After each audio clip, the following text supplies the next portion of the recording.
big news. I'm listening. What do you got?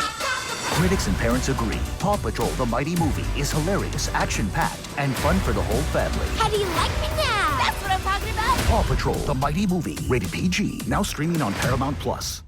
Hey, everyone. This is Joe Milliken, author of the book, Let's Go, Benjamin Orr and the Cars. And you are listening to my weekly mixtape with Brian Colburn. We had a lot of fun doing this one, so we hope you enjoy it. Let's go.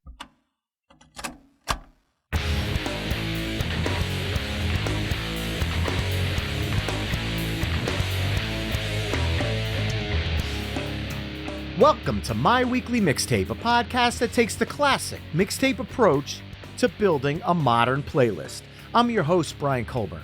Joining me tonight as guest curator is Joe Milliken, music journalist and author of the book Let's Go, Benjamin Orr and the Cars. Joe, thank you so much for joining me on My Weekly Mixtape.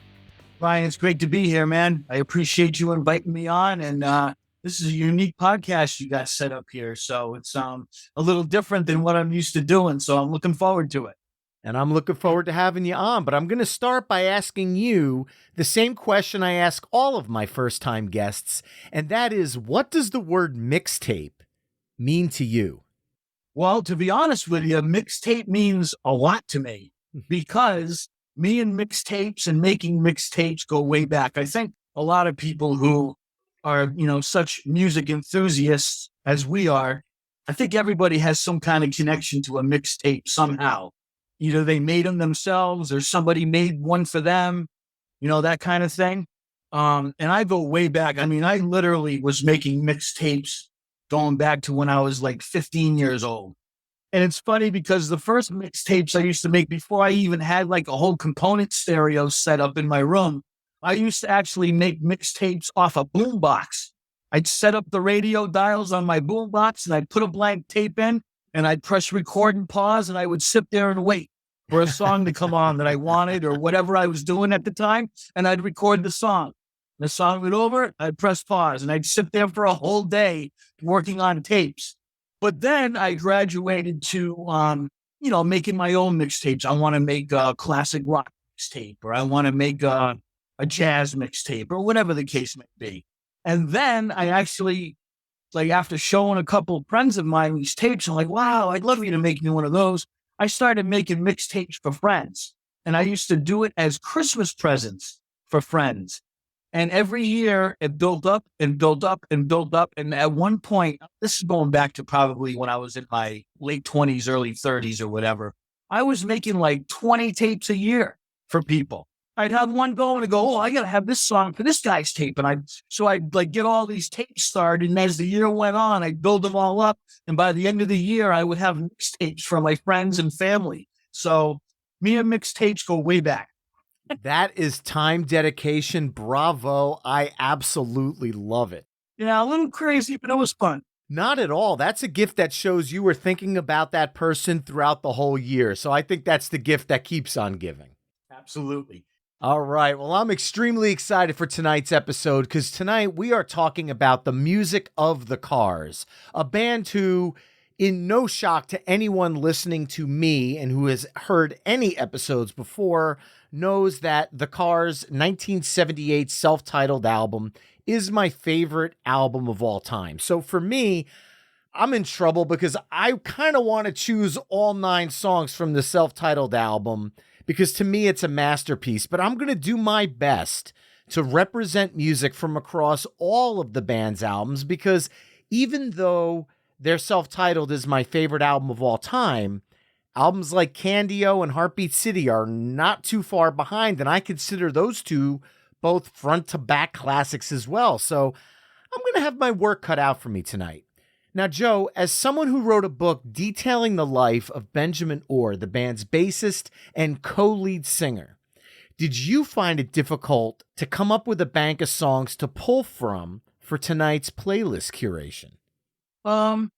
I think the only thing that was a little difficult in putting this together was, you start writing songs down and making a list, and all of a sudden you're halfway through that list and you're looking going, I got to start being really careful about what I'm choosing here to make sure I get a lot of my favorites on, because there was just, even though they only did including Move Like This, which happened later on. I think they only did like 6 studio albums. Yeah, it was 6 studio albums with Ben up to Door to Door, and then Move Like This without Ben for the 7th. But there's still so many songs on every album. It's unbelievable. And I ran into the same kind of problem as you did with the debut album, because just about every song on that album still gets played on classic rock radio. So I very easily could have done that. My personal favorite's Candy O, but it's more like a sentimental favorite. I kind of get it that the debut album is their best album. I mean, it's just from beginning to end. But Candy O kind of slipped in as my favorite. Those are my top 2. So really the only problem with me was, okay, I've got 3 slots left and I've got all these songs. Which ones do I have to take? So that was the only problem I had, was trying to come up with what ones I was going to use. Well, hopefully you and I have some overlap here, so that way maybe we're helping each other out in a way. True. I wrote down a whole bunch of stuff because I assume that, if you're a Cars fan, I think there's a lot of standard songs that would be on just about anybody's Cars mixtape, There's always going to be a few of those. So I had a feeling we'd probably run into a few duplicates along the way. That's for sure. Well, let's get down to business. Tonight, as I mentioned earlier, Joe and I will be curating the ultimate mixtape for the Cars, and we'll use the old cassette deck approach. Joe, as the guest curator, will begin side A with his first song choice, and then I'll add a song that I feel best follows up his choice. We'll then flip-flop choosing songs until we've mapped out 10 songs for side A. We'll then give our mixtape a proverbial flip, only this time I'll kick things off with Joe choosing second. Our overall goal for this episode is to craft the best Cars playlist possible through only 20 songs. At the end of the show, you could take our conversation to the next level by visiting the episode page at myweeklymixtape.com to give our final mixtape a listen via the embedded playlist. And if you like what you're hearing on the show, you can help me out by telling a friend about the show, leaving the show a 5-star review wherever you're listening, or by becoming a Patreon mixtaper at patreon.com/myweeklymixtape. And a few of our Patreon mixtapers chimed in with songs that they would kick off their Cars mixtape with, and I want to give a shout out to some of these and maybe give you and I some food for thought. Sounds good. Jason Donches said his path to the Cars was via You're All I've Got Tonight because the Smashing Pumpkins covered it in the 90s on one of their box sets. But he would also consider Bye Bye Love, but would have to hope the other curator followed up immediately with Moving in Stereo because those songs need to be back-to-back, and he thinks that should be a law in most states. Ben from the Too Vague podcast said his pick will now and forever be Don't You Stop, and Sean Faust is torn between Good Times Roll or Since You're Gone, and finally, Cactus Pete chimed in with, off of Heartbeat City, Magic.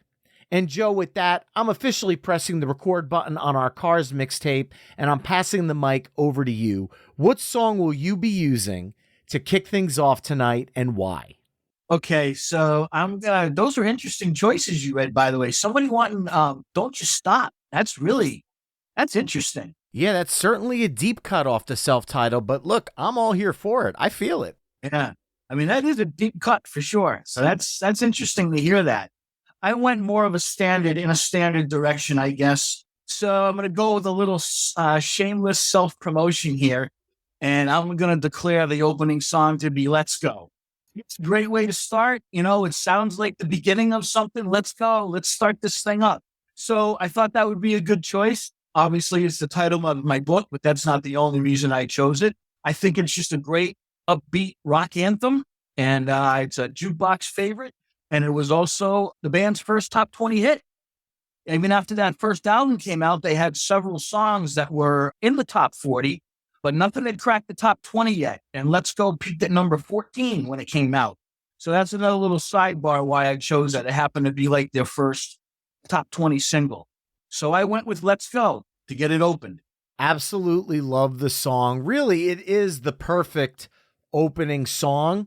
And I'm glad you did that because in my heart of hearts, if I was going to start off, I would have to go with something from the self-titled.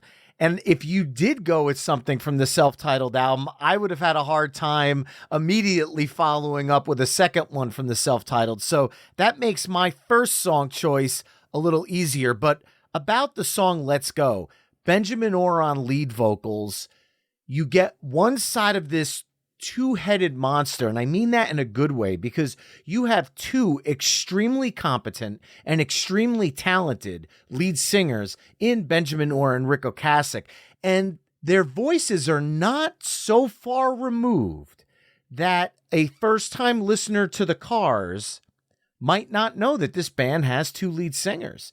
And there's just something that there's this tonality about their voices that works so well together. And Let's Go is a very fun and exciting song. And it's one of the first ways my parents got me into the Cars as well, because when I was growing up, one of my first record albums was Alvin and the Chipmunks' Chipmunk Punk.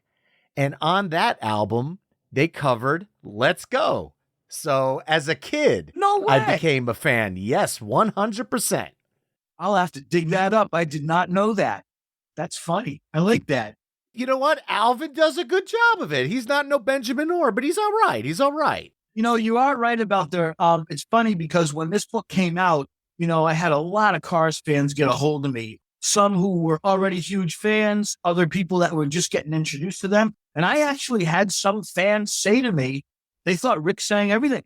There were actually some fans out there that didn't even realize that Ben also took lead on some of their songs. So it's really weird because they have a way, you're right, they do have a way of sounding alike, because when I first started learning about and started researching the book, there were a few times where I'm like, is that Rick or is that Ben? So they do have some similarities, but they also can go in the total opposite direction as well. You know, Rick has more of that. I'm going to say this word a lot during this whole episode, I know, but he's got that quirky kind of sound to his voice. Whereas Ben's more classic, more like a smooth crooner type of voice, almost in an Elvis kind of way. He's a little more smooth. And Rick had even said himself that when he wrote songs, he didn't even say, well, I'm writing this. Oh, that's Ben. So I'm singing this song. He actually brought the songs into the studio when they would both give it a go. And then they would say, oh, that's definitely, you do that better. Or, you know, so they would kind of go back and forth in that way. So there's even a lot of demos out there where Rick ended up singing the song on the album, but there's a demo where Ben sings it and vice versa. So you're right. There's a lot of similarities to their voice. And sometimes it takes you a minute to realize who it is, but there's other times where they go in opposite directions as well. So it's pretty interesting give and take there. By all means. And what I'm going to do is I'm going to balance the Benjamin Orr Ric Ocasek scale right now. And like I said, I am going to go to the first album, and I'm going to follow up Let's Go with the band's ode to rock and roll excess and the lead track off of the band's, I'm a sucker for opening songs, and the opening song on my favorite album of all time is Good Times Roll. And I think following up Let's Go, it's just perfect, because Good Times Roll has that vibe about it that really describes everything the Cars are. They're a little bit rock, they're a little bit punk, they're a little bit new wave, and they kind of mix it all together and craft a sound that completely ushered in a new era of music. And to me, this song is their hello to the world. If Hello Again on Heartbeat City is their reintroducing themselves, this was the first time they showed up at the door. And I mean, first song on my favorite album of all time. So of course I got to mention it first tonight. Good Times Roll from their self-titled. It makes a lot of sense. And you know, I was actually considering Good Times Roll as well. Obviously a great opening song, another anthem-like song. And Good Times Roll for me was actually the first Cars song I ever heard. And I can remember to this day, I'm in junior high school and I'm playing on my Babe Ruth baseball team. And I'm hitching a ride to a game with my assistant coach. And we got in his car and he plopped in an 8-track tape of the first album. And Good Times Roll came on, and hearing that car horn sounding keyboard sound at the very beginning. And I just remember looking at him going, what the hell is this? Just a whole totally different sound. And you described it really well when you talk about how they blend elements of different styles. They're a little bit rock, they're a little bit new wave, they can even get a little punky, they're a little pop. So to me, the Cars are all of these types of sounds, all kind of blended together. And I think that's what makes the Cars so distinctive. I mean, you hear a Cars song, you know it's them. I mean, nobody sounds like them. And I think that's another reason why their music has been so enduring all these years. Because I mean, it's been so long since they even put anything out, but you still hear their music on TV commercials and radio spots. And it's still all over the place because I think their music's timeless. So I agree. That's definitely a good choice to kick off with, for sure. Well, now I'm throwing it back to you to follow up with track 3. Okay, so I told you about how I go way back with making mixtapes. And something I'm not even sure why I developed this, but one thing I tried to do was when I was making a mixtape for, say, one particular band, I would take all the music I had by them, so all their albums, and I would want to put a little bit of everything on the tape. So I didn't want to go heavy, put 5 or 6 songs from one album, but only do one from another. So I tried my best to kind of spread it out. And I also, for some reason, would not go from the band's first album to their third album, back to the second, over to their sixth. I would start at the beginning. I'm going to take something off the first album. Then I'm going to take something off the second. And then I'm going to take something off the third. And I just have this routine I do. So I had to do it that way here. So obviously I started with Let's Go, which is off the second album. So now I have to go back and revert to my old way of doing things and go back to the first album and start there, even though I know you had one. So the first album is really tough because I was actually going to try to cheat, but I didn't think I'd get away with it. Because to me, that whole side 2 was one song.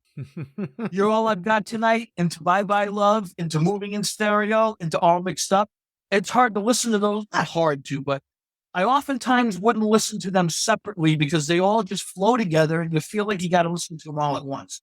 I have ripped Bye Bye Love, Moving in Stereo, and All Mixed Up as a single track on my phone. I feel like You're All I've Got Tonight has a definitive ending, but the 3 songs that follow that up, I've always felt are one complete piece between the 3 songs. I can't hear Bye Bye Love and not hear Moving in Stereo coming out of it. So I completely see where you're going with that.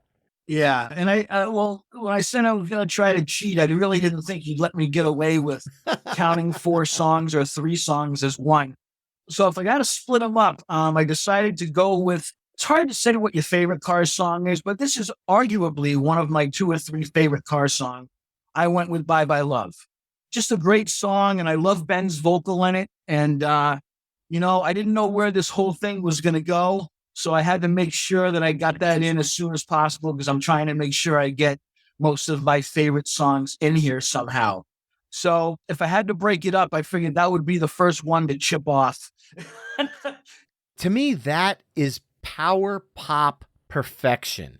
This is the side of the Cars where when people listen to Heartbeat City and they say, oh my God, the Cars went pop, they were never like this. I always point back to Bye Bye Love because that is the sound that they just enhanced a little bit more on Heartbeat City. So the power pop was always a signature of this band.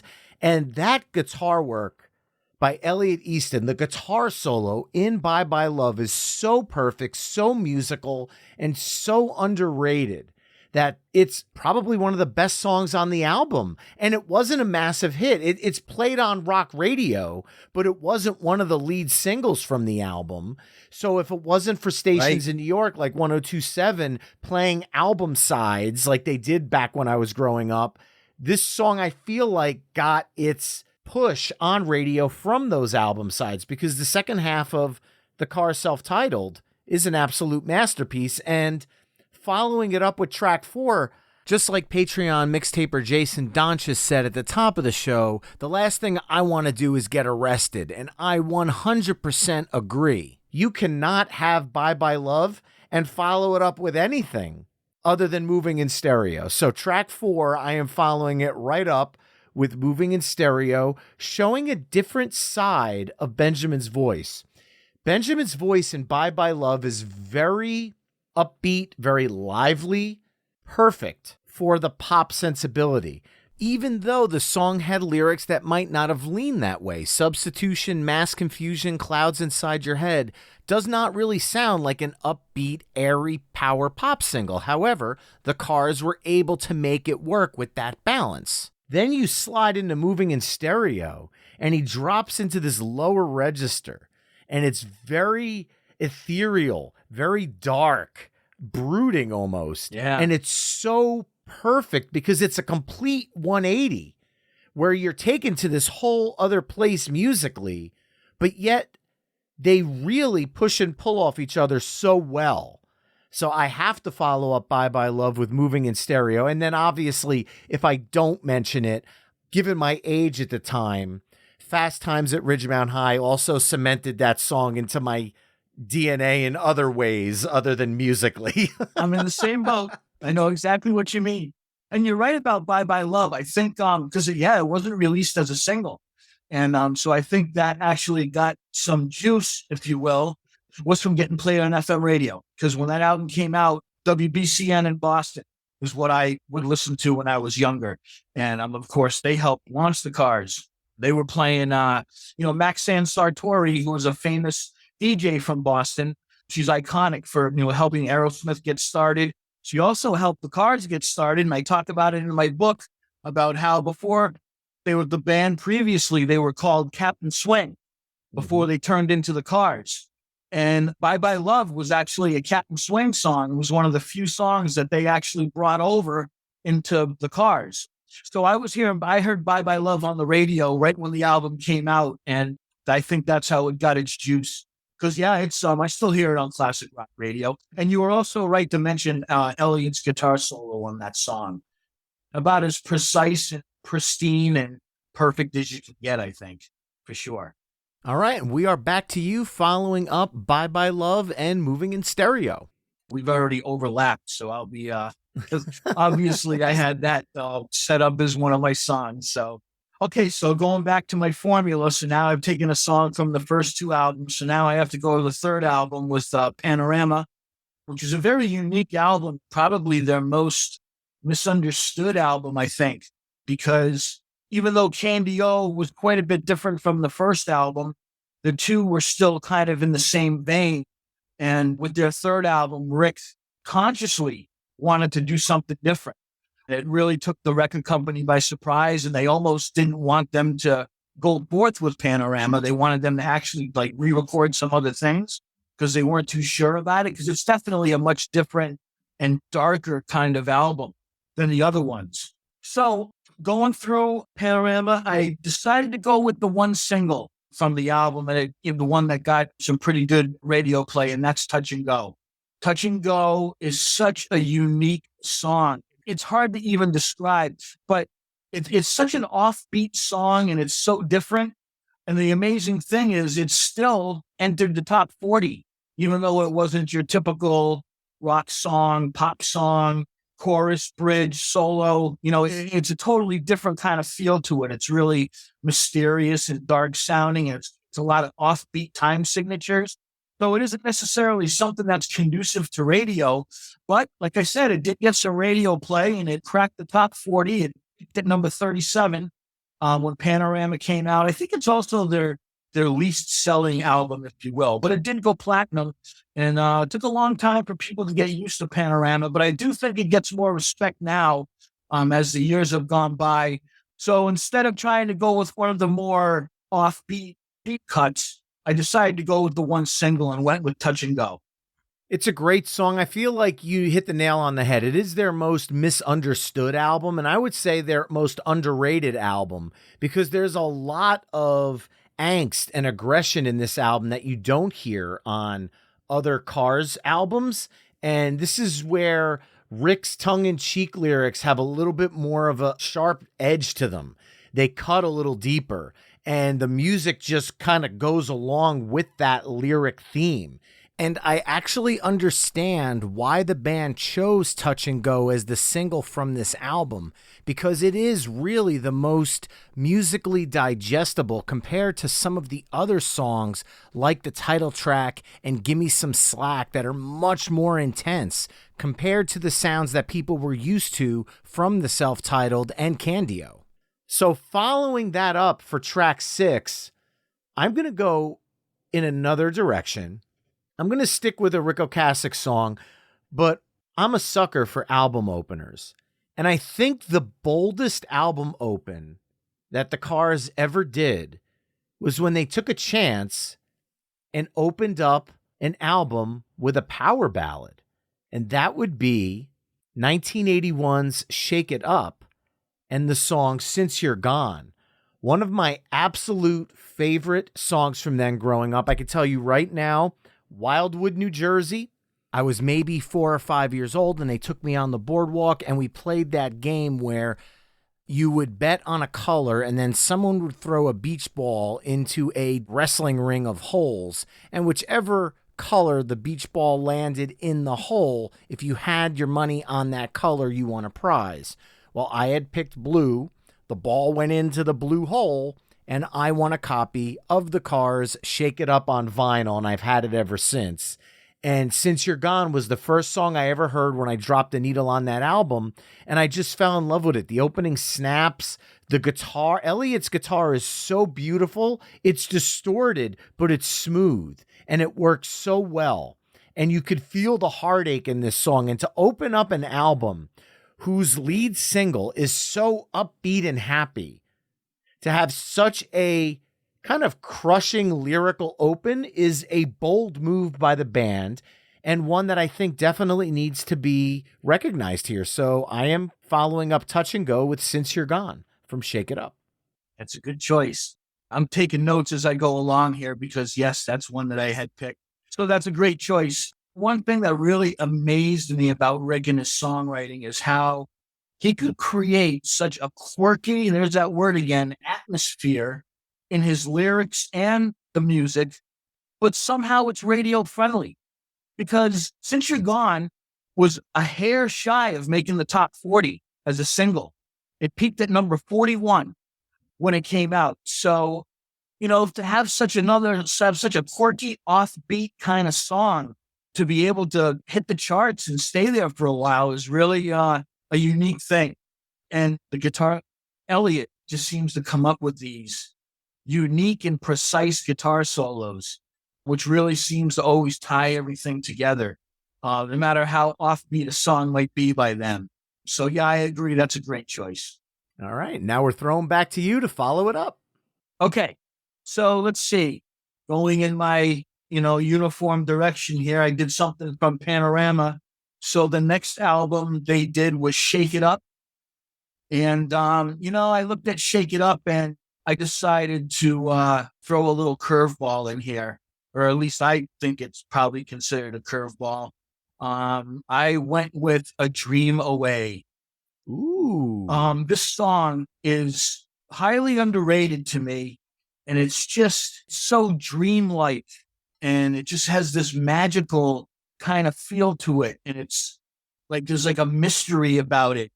And lyrically, what amazes me about this song is lyrically, it seemingly makes no sense at all. I've sat there and looked at the lyrics and read them. I've tried to read it as a poem. I've tried to read it as a story, and you just can never quite put your finger on what the hell Rick is really talking about in the song.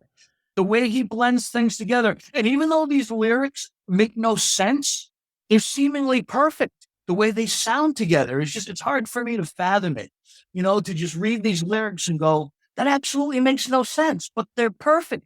It's like, I wouldn't change a word.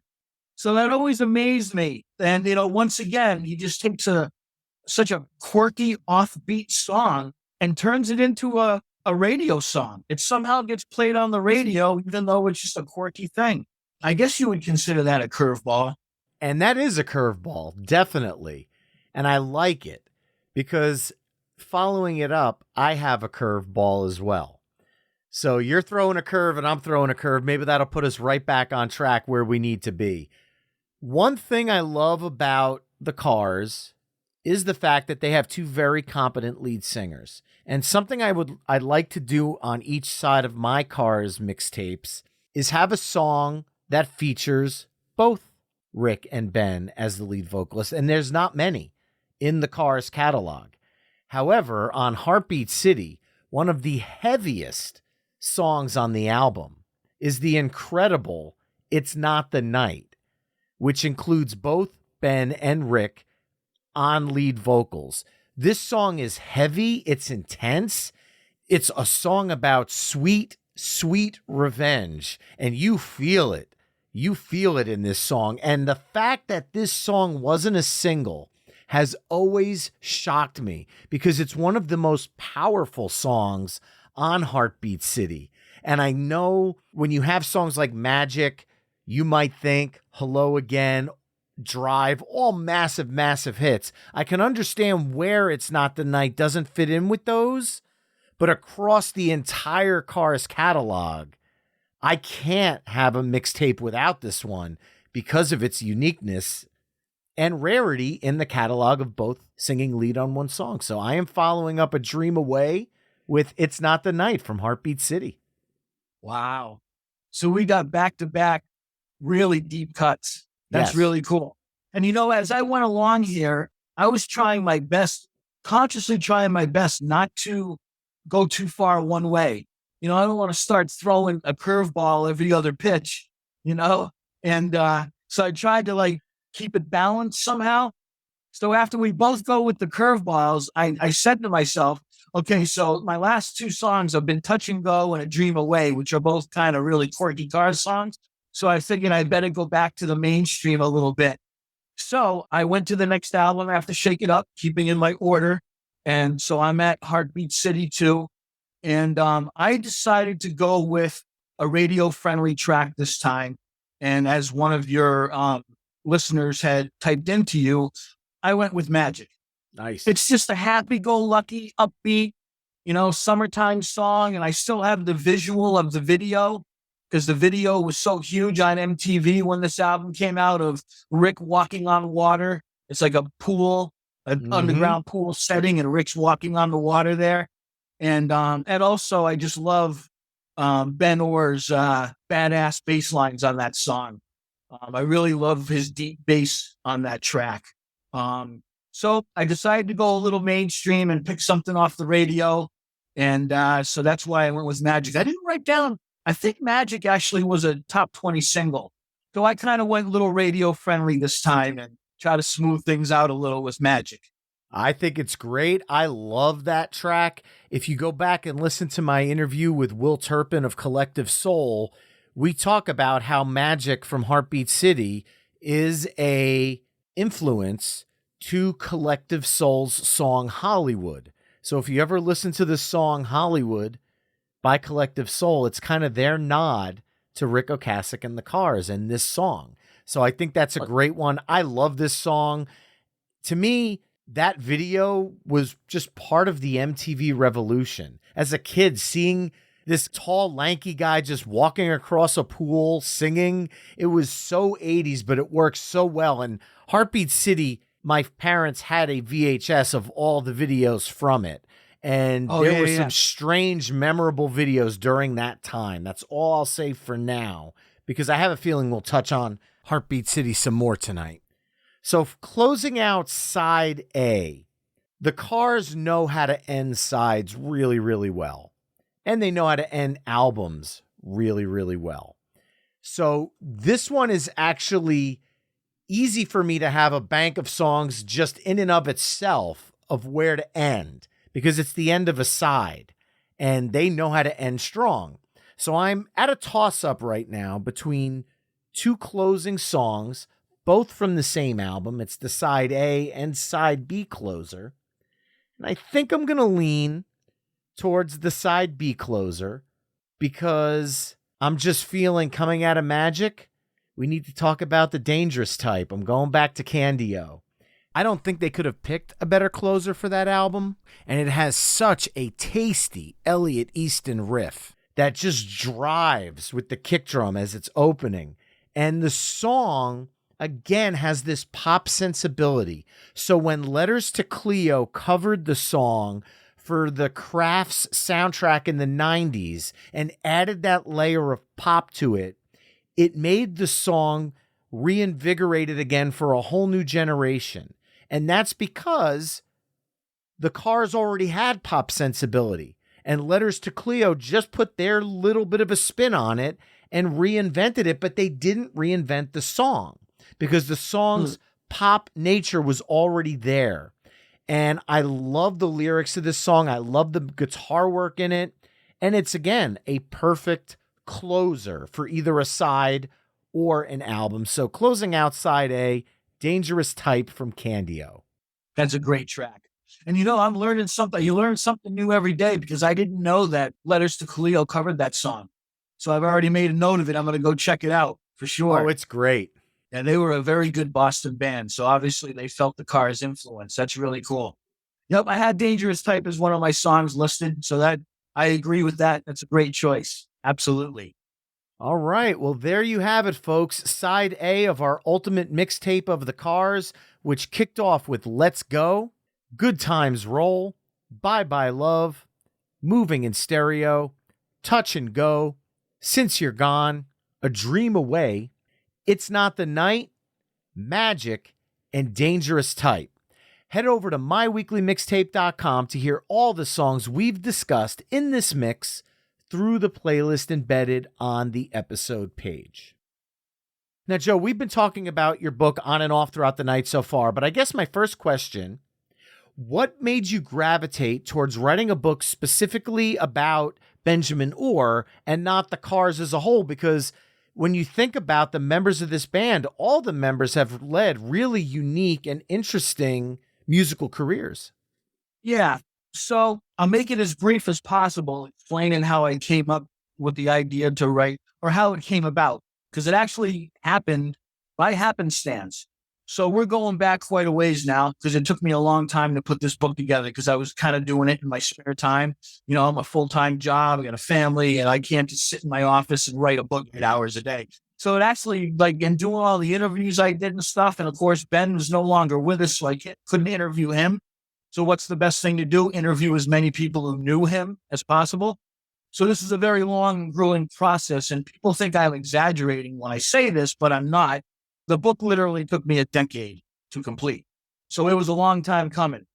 But going all the way back to the beginning so I was already a music journalist and a freelance writer, but all my music writing revolved around local newspapers and a couple of rock magazines. So when I decided I finally wanted to tackle a book, I had a short list of ideas that I was thinking about doing. And so this, to give you an idea, this goes back to the original social media MySpace. I had a MySpace account, and on it, I listed my personal information, said that I was a music writer from Boston, listed some of my favorite bands. I had listed the Cars as one of my influences. Well, a female fan of the Cars saw my MySpace page and sent me a message and said, "You should write a book about Ben Orr." And exactly what you said earlier, I went back to her and said, well, why would I write about Ben? Why wouldn't I want to just write about the Cars in general? And her only reply was, I think you should just investigate it. A lot of people don't know about Ben and what he did in his life. I think you should take a look at it. So I did. I investigated Ben, did some research, and I found out some things about him that I didn't know, such as he's originally from Cleveland, which is the home of the Rock and Roll Hall of Fame. So I thought that was pretty cool. I also learned that he was a childhood star in his town, if you will. Ben started playing instruments when he was like 12. He started out as a drummer, and then by 17, he was a guitar player. And he actually was fronting his own band in Cleveland at age 17. The band was called the Grasshoppers. So this is like in the mid-50s. So here's this teenage kid fronting his own band. Well, there was a TV show in Cleveland back then, a music television show that was called Beat. And it was kind of like Cleveland's version of American Bandstand. They brought in professional musicians who had the hit of the day, and they would lip sync their songs. So it was just like that same format as American Bandstand. The only thing different that Upbeat did was when they would go to and from commercials, they would have a house band there that would play music to come in and out of commercials. And the house bands, they would go into the city of Cleveland and find local bands that they thought were good to be on the show, to do the intros and outros. And Ben's band was chosen. So this kid's 17 years old. He's not even out of school yet. And he's fronting a band, and he's on like a nationally televised, and the show ended up being nationally syndicated until the early 70s. So it was seen in like 60 cities across the country. And I'm thinking to myself, this kid was like a star. And this was like 15 years before he even met Rick. So I learned all these things about him. Like, oh my God, this kid was a rock star in his hometown before he even thought about being a member of the Cars. So these types of, that's what hooked it for me right there. I just said, I got to tell this guy's story. So that's how I decided to write about Ben. I just thought his early life was really cool. And he worked hard and met Rick in Ohio, and they went through a lot together. A lot of people might think that it's easy to become a rock star. These guys toiled away in bars for like 10 years, starving to death before they ever even got a sniff of a record deal. Awesome. Well, piggybacking off what you were talking about, a lot of Cars fans aren't even familiar with the Crosby, Stills, Nash & Young or America-esque sounding pre-Cars band called Milkwood, which featured Ric Ocasek and Benjamin Orr. It's an album that I've been trying to get my hands on a CD reissue for years. I just can't find it. If you're lucky enough to stumble across the vinyl in a used bin, please pick it up and let me know about it, obviously, because I've been long searching for this one. But if you go on YouTube, there's a song on there called Dream Trader, which I'll embed over at the episode page at myweeklymixtape.com. Even though the band as a whole isn't what people expect to hear when someone mentions the Cars, I, for one, hear the foundation of the Cars being laid down in a song like Dream Trader. Yeah, I'm going to be totally honest. I never really clicked with the Milkwood album. Not saying it's bad, and I know what they were doing. I mean, this is like 1971 or so when they were doing the whole Milkwood thing. Mm-hmm. And in that early 70s thing, the whole acoustic coffee houses, like you said, the Crosby, Stills, Nash kind of feel, that was huge at the time.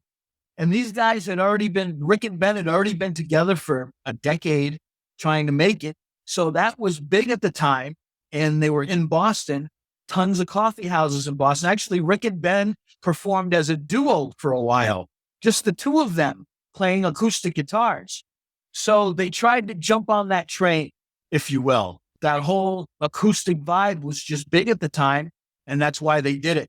But it was short-lived, and it wasn't too long before, Rick decided to strip it all down and go back to being a straight-up rock band. I don't possess that Milkwood album. I've seen it a couple of times.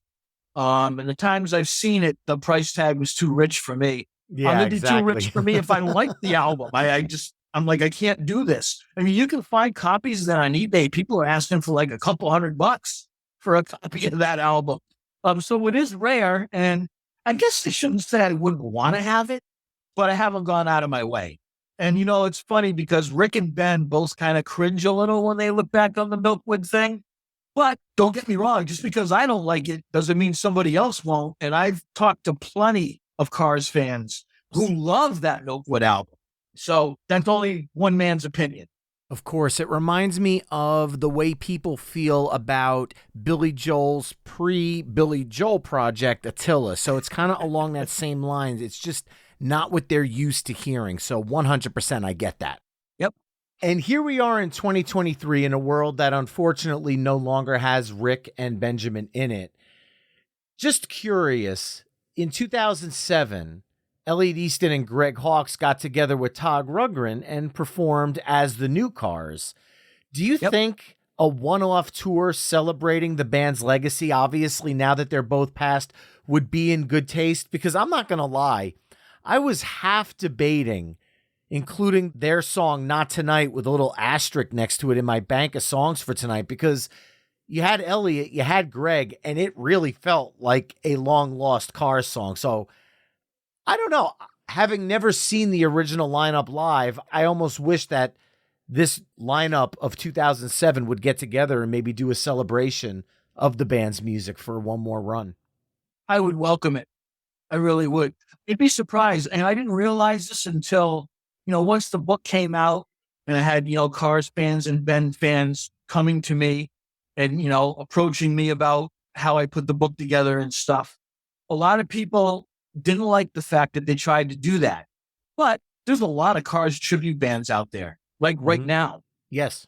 And they do a great job. So if it's okay for tribute bands to do their thing and you like hearing them, recreate the Cars music, what's wrong with having actual legendary musicians put something like that together? And I mean, if Greg and even David Robinson, who I know wasn't in the new Cars, right, and Elliot, if they wanted to do it and felt like it was, a fair representation, why wouldn't you want to see it? I mean, I'm not trying to say that Todd Rundgren is, going to personify Ric Ocasek, if you will, but Todd Rundgren's a legend. I mean, he's one of my all-time favorite musicians. I would welcome it if they tried to do it again. I don't see any harm in it at all. It's paying tribute. Tribute band, it's because you love them and you want to continue to keep their music alive and share it with everybody. So I'd be totally up for that. That was a great band, too. Never mind the drummer, Prairie Prince, who was an original member of the Tubes. You got some Class A musicians there wanting to recreate that stuff. So I would welcome it. I really would. Same here. Well, now we are flipping the tape over to side B, and I'm going to kick things off. And again, I think I might have mentioned this before tonight, but the Cars' self-titled album is my favorite album of all time. And being I get to pick the first song for side B, I thought, what more perfect way to start off side B than with one of the band's most thunderous songs, the song that started side B on their self-titled album, You're All I've Got Tonight. Patreon mixtaper Jason Donches talked about the Smashing Pumpkins cover that took place in the 90s. And I'll just say this, Smashing Pumpkins did a great job rocking this song out. However, the Cars version was heavier. David Robinson's drums are like thunder on that original version.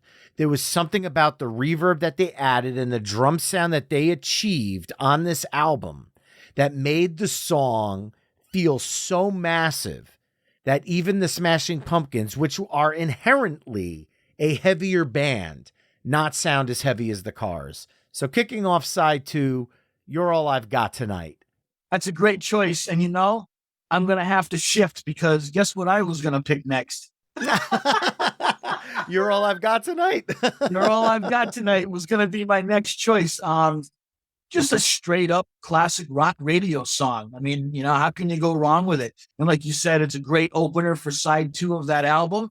And so the 4 songs on side 2 that I feel are all one, I knew eventually it was all going to happen. They were all going to fall into place. So I'm going to have to switch gears. That's a great choice, obviously. I mean, that's what was up next for me. So I had mentioned to you, I've already said it a few times, how I tend to go album to album to make sure I cover everything. Well, my last choice was from Heartbeat City. So the next album was Door to Door. And I took a hard look at it and I decided in the end to not choose anything from Door to Door. But not because I didn't think anything was worthy of being on a mixtape, but because Door to Door was a tough album for them. There was already a lot of bad blood going on between the band members or some of the band members.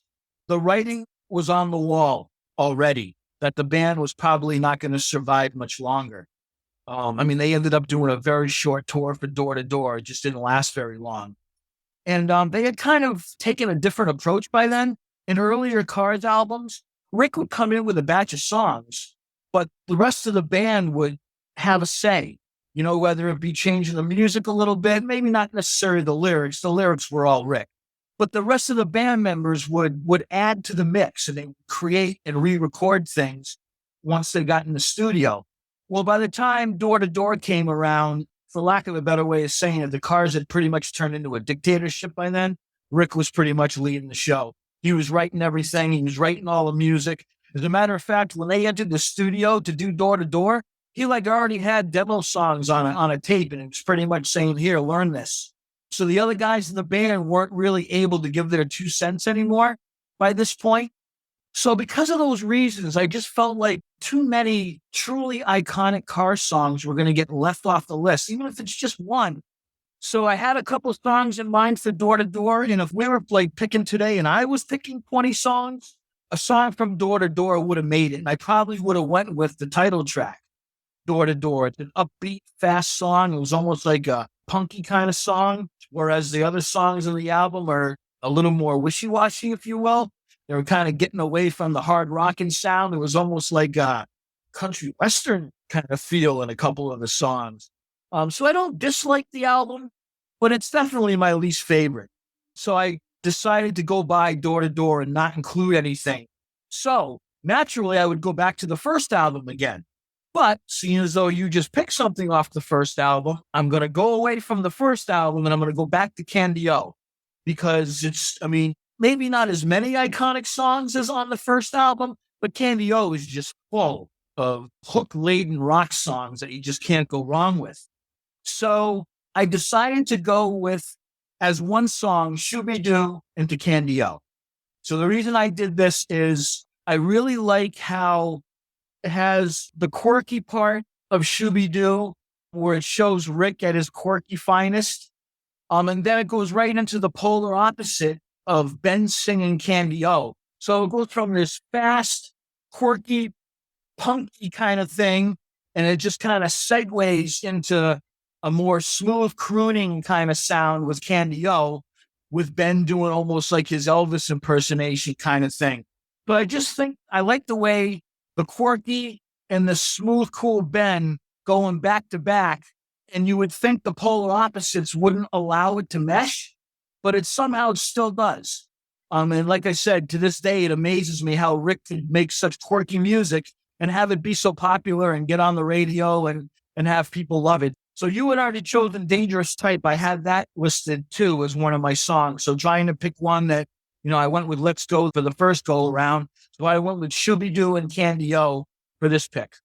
Absolutely love it. And like I told you on side A, I have ripped on my phone Bye Bye Love, Moving in Stereo, and All Mixed Up.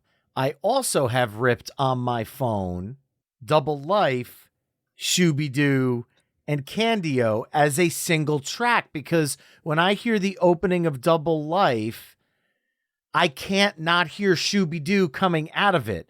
And Shooby-Doo almost feels like this Pink Floyd psychedelic, just acid trip in the middle of these two other rock songs. And it's so perfect because it doesn't make sense in between those two songs. And that was what the Cars were so good at. And Candy-O, you're right.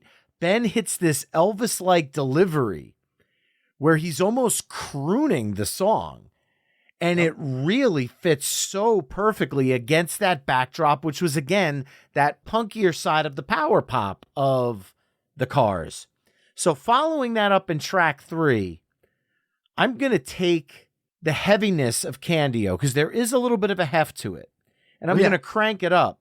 And I'm going to follow you chronologically, because we had Self-Titled and Candy-O. I'm going to follow your playbook here and go to Panorama. And I'm going to go with my favorite song on the album that wasn't released as a single, should have been, but the band, I feel like, made up for it, because in the 90s they included it on the Just What I Needed 2 CD Rhino set. So they basically admitted that maybe it was a hit in waiting. And it's the hefty Don't Tell Me No. Wow.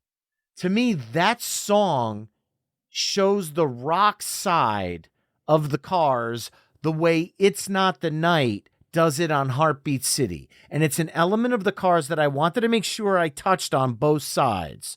So I knew whatever side had It's Not the Night, the other side would have to have Don't Tell Me No, or vice versa. I wanted to make sure I split up those songs on each side, because every side of every Cars mixtape I've made growing up had to have a little bit of the heft. And I feel like It's Not the Night for side A and Don't Tell Me No for side B makes that happen. That's very interesting because, when I was going through all this, I'm like, okay, I can't take a lot from Panorama, but I got to take a couple. And that was one I didn't take. Really? Yeah, but that's cool. I think it's very interesting because now you've got me thinking. Now it's like, oh, wait a minute, he's right. I should have probably given that a more attention. So I really like that choice. That is a great pick. And I really liked how it's starting to seem like we were both trying to create a balance. I want to do some curveballs and some quirky or some deeper cuts, but you don't want to go too far that way and not lose interest, but you got to keep it balanced. They got to have some of the hits in there too. And you're going to make me kind of change gears again, because if I'm going in my chronological order, after picking something from Candy O, Panorama would be next for me. So now it's taking a Panorama song. I got to go past that. And I am going to go to, I want to go back to Shake It Up. Nope. Okay, here's where I'm going. I'm going to go to Heartbeat City. All right. I picked one Heartbeat City song so far, and that was Magic. So this song, I really went back and forth about this because if I was going to be the only person listening to this tape, I probably would have left this song off. Not because I don't love it and not because it's not iconic. You just hear it a lot. And there's other songs that I think pique my interest a little bit more. So there's other songs I would have went with. But I'm going to pick Drive. And to me, it wouldn't seem right to have this mixtape without Drive because it was their biggest hit. It reached number 3 on the Billboard album chart. And I think it was only the second or third song that got into the top 10 of theirs. So it was their highest charting song. I wouldn't say most popular song, but probably most well-known song. I mean, when that song came out, you weren't just hearing it you were hearing it on rock stations. You were hearing it on pop stations. You were hearing it on AM radio, like adult contemporary stations that 60-year-olds listen to.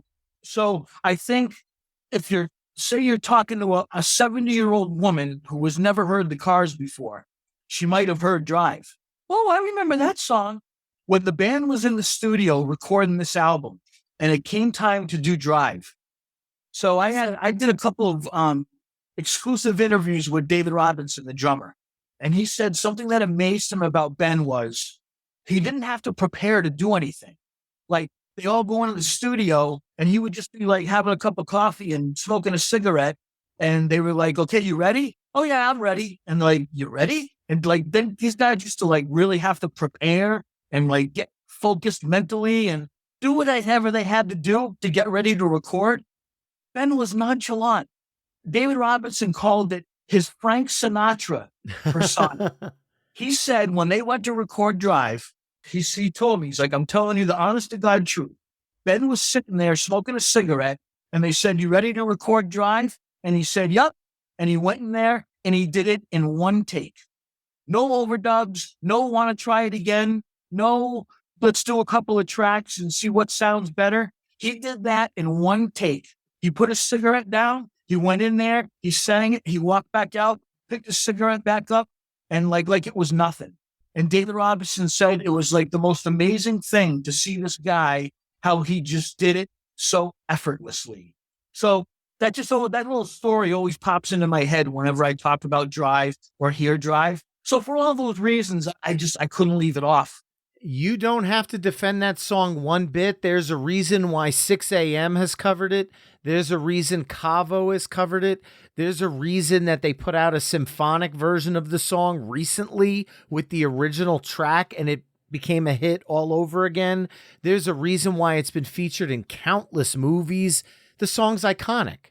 It's the defining Cars hit because it is their highest charting song. And there's absolutely nothing wrong with going with the crowd pleasers, especially because that brings a lighter side, a complete 180 from the Don't Tell Me No. It shifts gears and kind of resets the palette for me to bounce off of.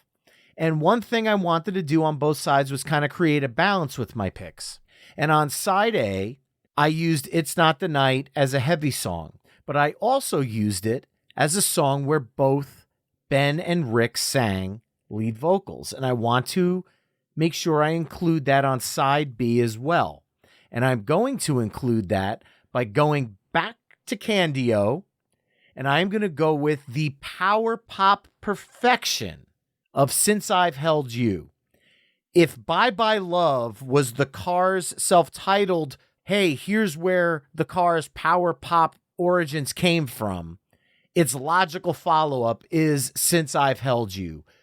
Beautiful vocals, their voices bouncing off each other. Elliot Easton's lead guitar over the end of the song when they're just going, it's been a long time, and he's just wailing the lead. It is probably one of the most underrated songs in the band's entire discography, and I'm shocked it wasn't an absolute smash single from this album. I am absolutely shocked because It's All I Can Do, the song after it, did get traction, but I think Since I Held You, as much as I love both songs, is just in another universe. So a deep cut, maybe. I don't think it should be, though. So I am following up Drive with Since I've Held You. Wow.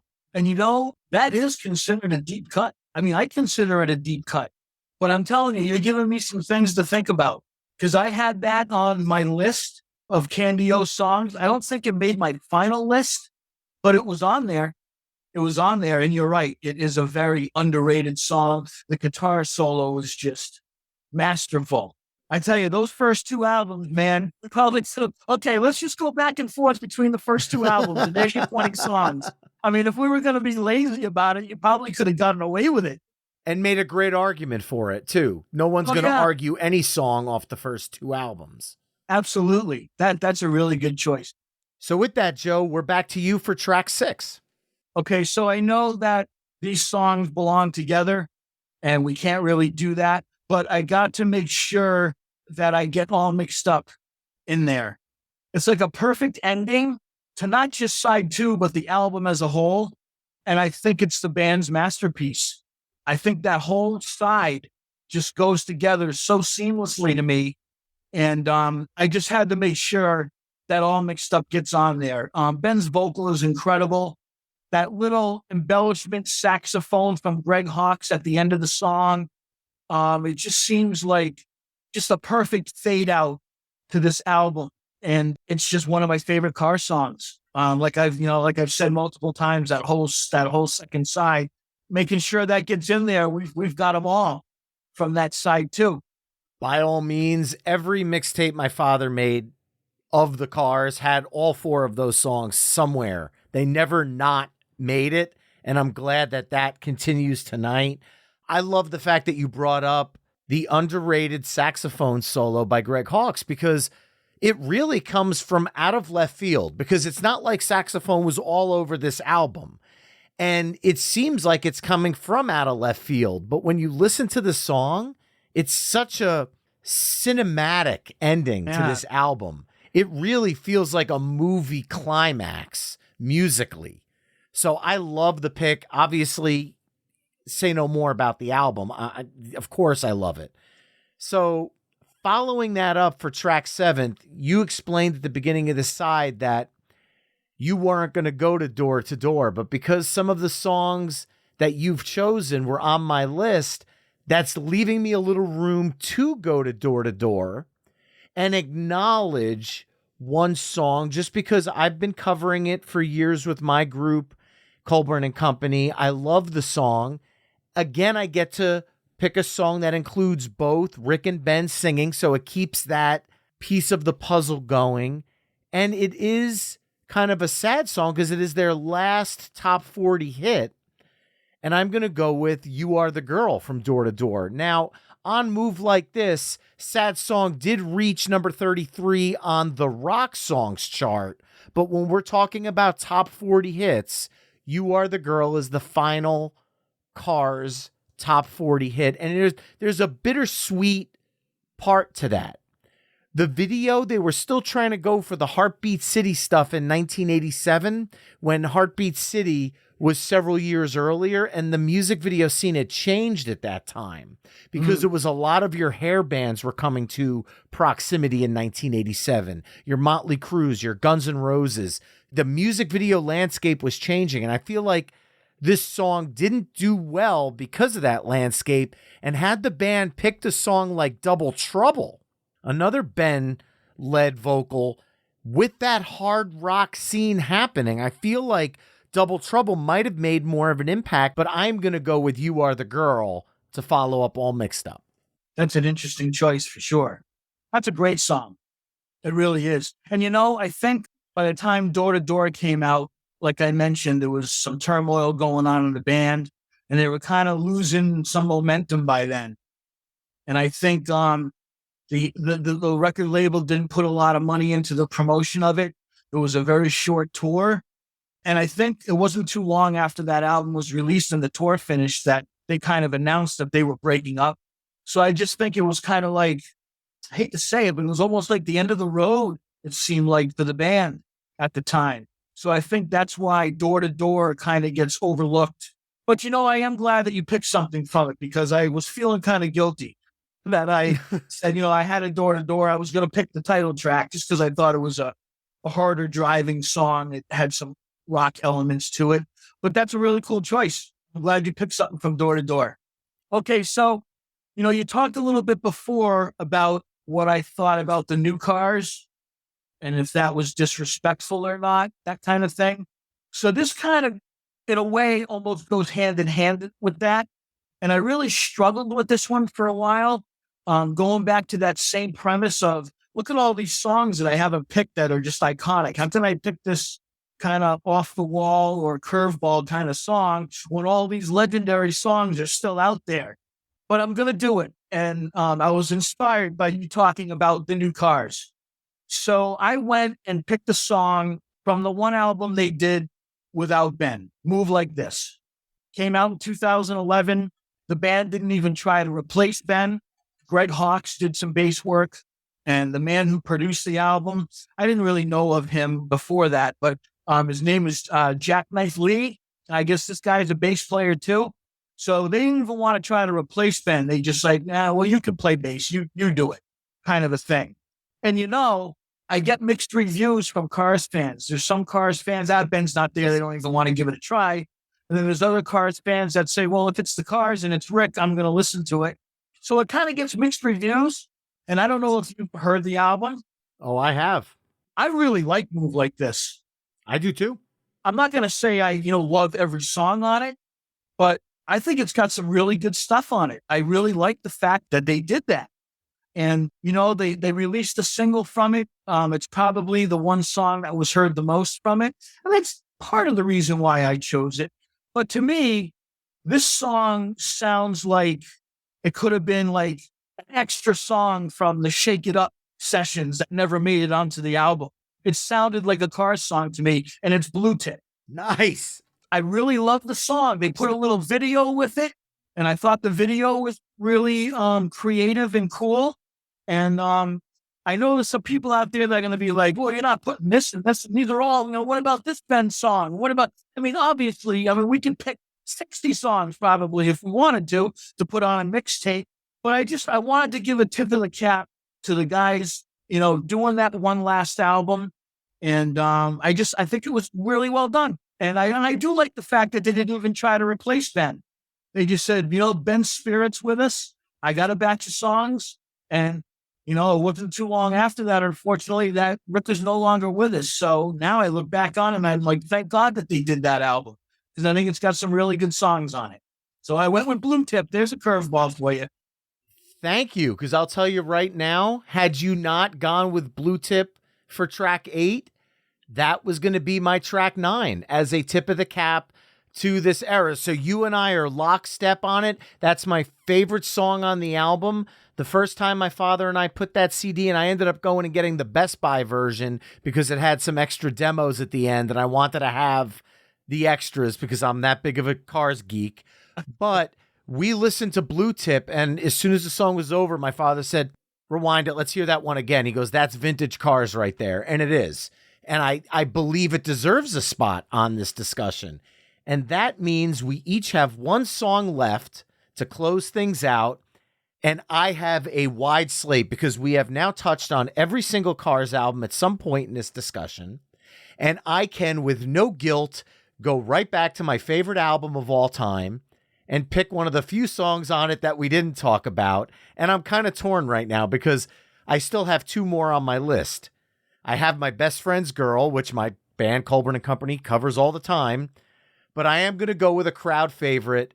I've talked about it several times because of the fact that they named a greatest hits after the song. It is one of the band's most beloved, well-known hits, Just What I Needed. From the original album, it to me was one of the songs that if you go see a cover band and they're like, we're going to play some Cars, that's usually the one they go to. Sister Hazel did a fantastic cover of it. It's just a wonderful song. And again, it shows everything I love about the Cars. It's rock, it's pop, it's got a little bit of a punk edge to it, it's got a little bit of a new wave edge to it. And for my contribution to the night, I feel like I'm kind of giving you a nice way to close wherever you want. Because you said your favorite album is Candio. Maybe you'll pick something from that. Maybe you'll throw a curveball in there. But I got to touch on the self-titled one last time tonight with Just What I Needed. That's a great pick. It really is. To give you another really quick story, kind of related to my book. So when the Cars got elected into the Rock and Roll Hall of Fame in 2018, I went to Cleveland. I went to the ceremony. 6 months after the Rock and Roll Hall of Fame ceremony, my book came out. So it was really good timing. So when I went to Cleveland for the Rock Hall ceremony, I actually went and visited Ben at his resting place. That was like my final stop of my trip. And a person who helped me with the book had also come with me. She was like my promotions person and helped me a lot with the book. She was also with me on this Cleveland trip. Her name was Donna. So at the end of the trip, I wanted to go visit Ben. So we went to the cemetery to visit Ben. And, I sat there and my book wasn't out yet. It was a done deal, but it was in the process. So it wasn't going to be out for another 6 months. But I just chatted with Ben a little bit, had my moment with him. And as I'm getting ready to leave, I was like, so Ben, give me a sign, man. Let me know that I'm here or anything like that. And, I looked up and there was like a brush of wind and the trees kind of blew. I kind of looked up and I'm like, well, all right, I'll take that as, that is the sign. We went back to the car. We got in the car to leave. Donna was driving. She turned the car engine on and I swear to God, on my grandmother's grave, she turned the car on and right on cue, it was on an FM radio station in Cleveland. And right on cue, as soon as she turned the car over, no end of a commercial, no radio DJ speaking. The first words out of the car speaker were, I don't mind you coming here and wasting all my time. I kid you not. Wow. I included this little story in the book. And if there wasn't somebody with me as a witness, I probably wouldn't even have talked about it or put it in the book because people would be like, you're full of shit. No one's going to do that. I had a witness and that came on. We looked at each other and I just got chills throughout my body and I couldn't even react. I started laughing out loud. I didn't even know what to think or say. I started smacking my hands on the dashboard going, oh, I swear to God that happened. Wow. That is absolutely awesome. And if you hadn't picked that song, it's what I was going to pick. Oh, so now I feel horrible. You know what? Can I pull my choice? Now I feel guilty. No. It's okay because I still can pick something else. But all right. You said that, I'm like, okay, he's picking that song, but I got to tell this story. I'm so glad you did. That's amazing. I love it. It was probably the most surreal moment of my life. And like I said, I wouldn't tell the story if I didn't have a witness. Well, I am so sorry I stole that thunder, but now you get to encore with the last pick of the evening. So what are you going to close out this amazing Cars mixtape with? It's really tough because, so you're saying, so we haven't picked Best Friend's Girl, have we? No, we have not.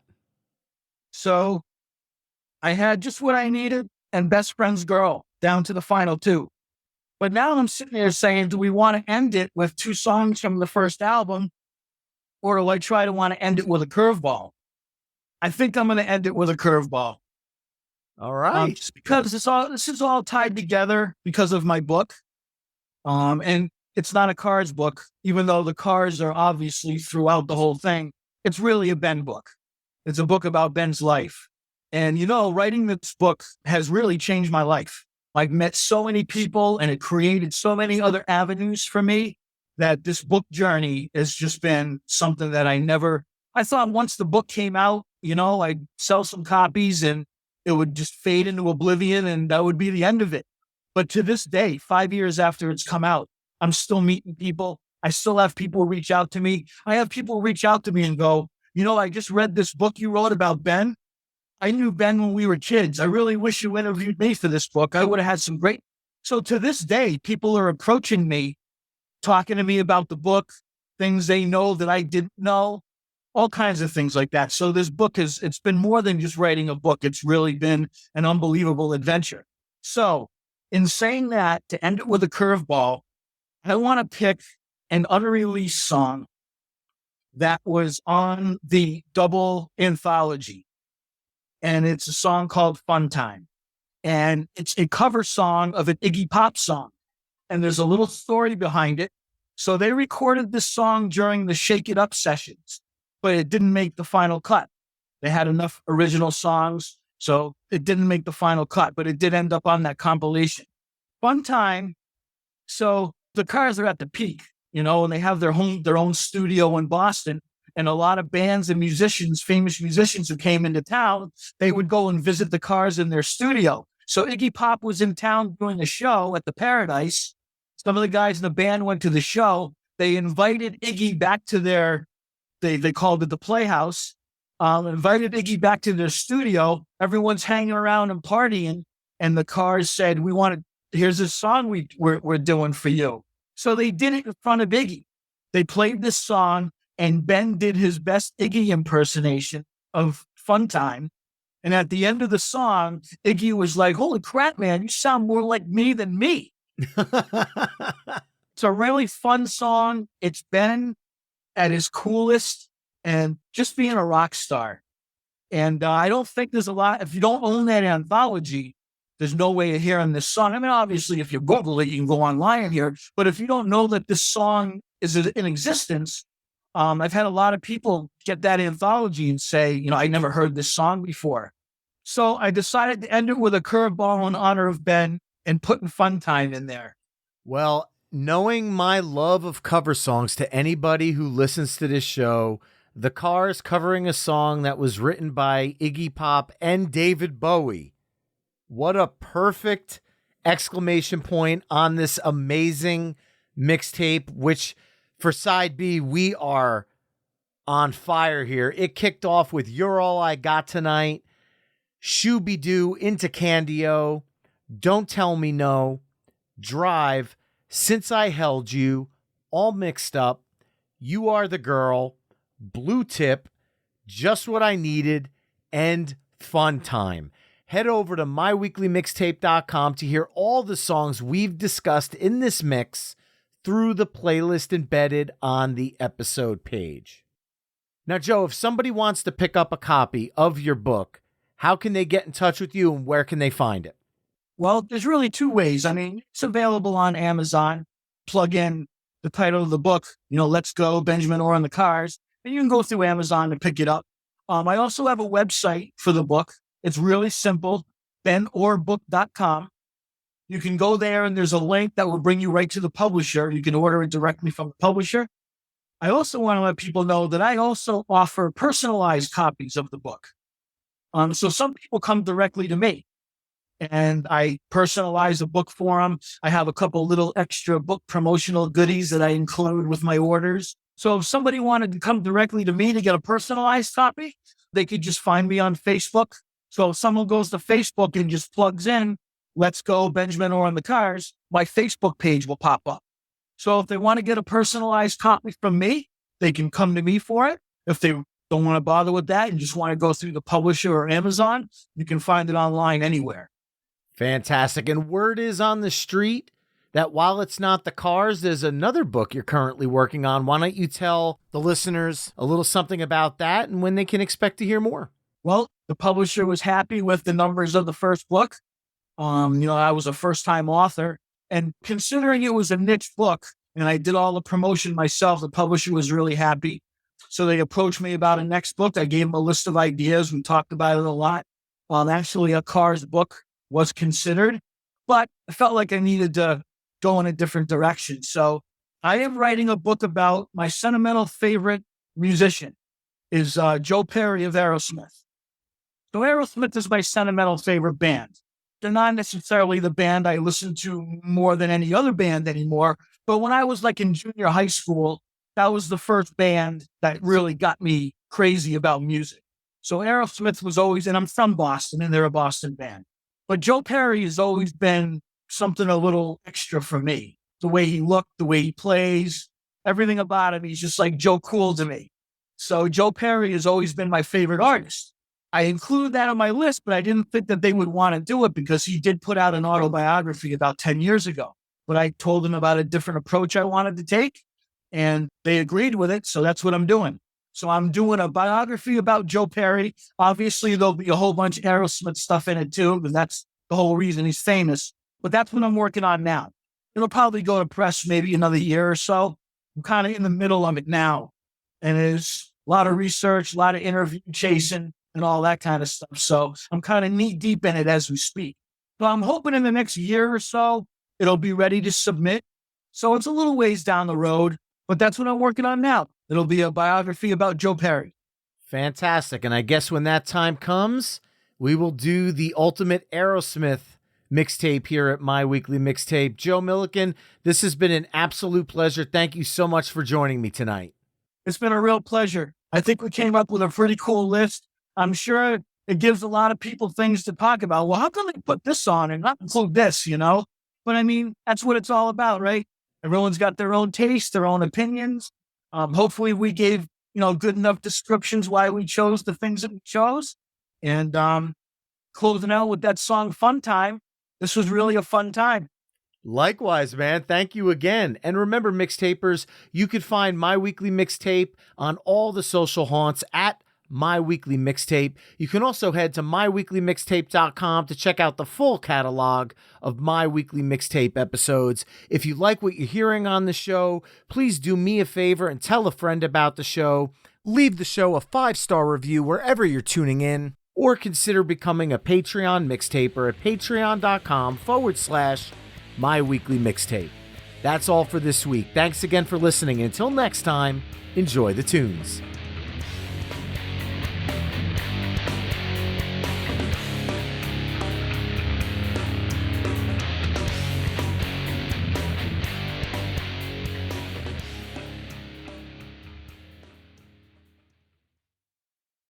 Hey folks, Stefan Shirazi and Renee Richardson here from the Metallica Report. And we are proud members of the Pantheon podcast family, where the best of music and podcasts unite. We've got something pretty cool for you.